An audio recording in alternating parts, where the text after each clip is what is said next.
Now, held every year on the 21st of March, World Poetry Day celebrates one of humanity's most treasured forms of cultural and linguistic expression and identity.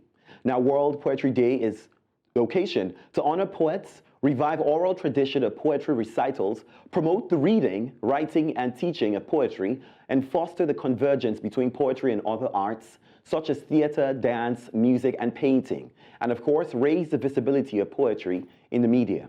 On the show today, joining us is founder and team lead of Afrika Writes, multi-award winning writer, Oko Owi Ocho. Good to have you on the show. Thank you. Now, a lot of musicians, when we talk to them, they say, oh, they started music from a very young age. I'm thinking that you started poetry from a young age as well. Walk me down memory lane.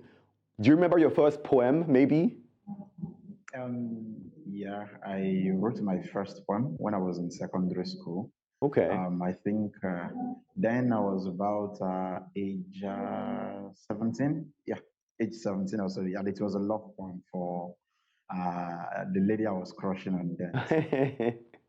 That was how the journey began. Well, I hope you got the girl with the poem, though. Did that work? That's another very long story.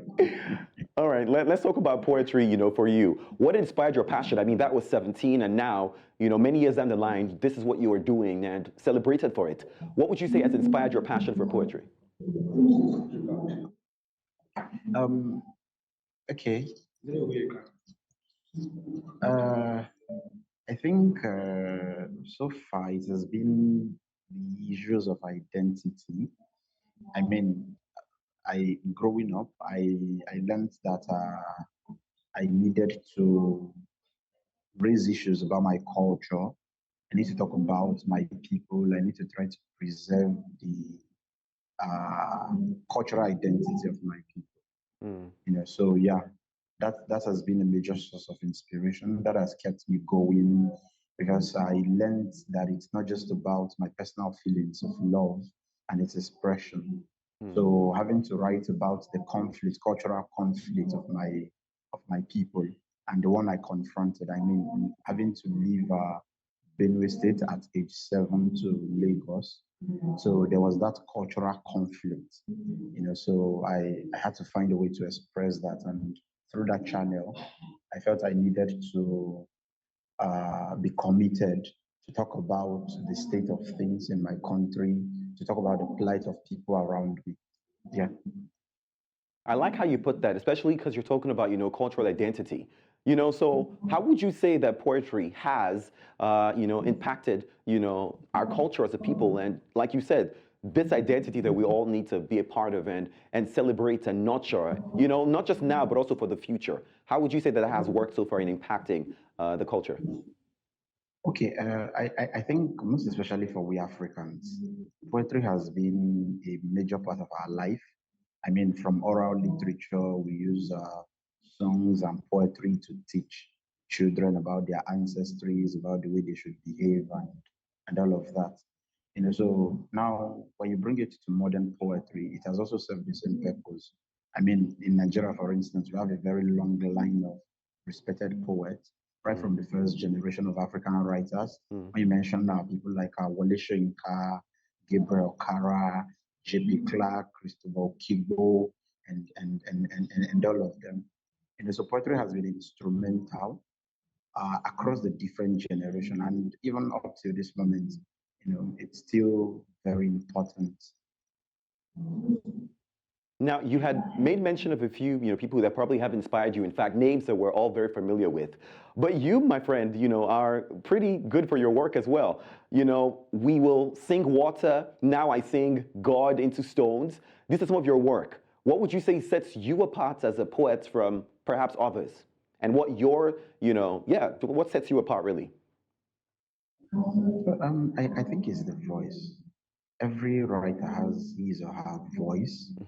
And I mean, when your voice is authentic, it sets you apart.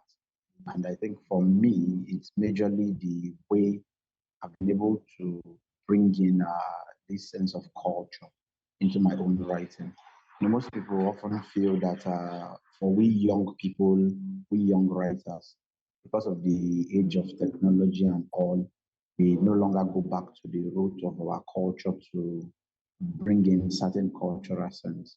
But I'm the kind of person that my kind of imagery, they still go back to the root, you know.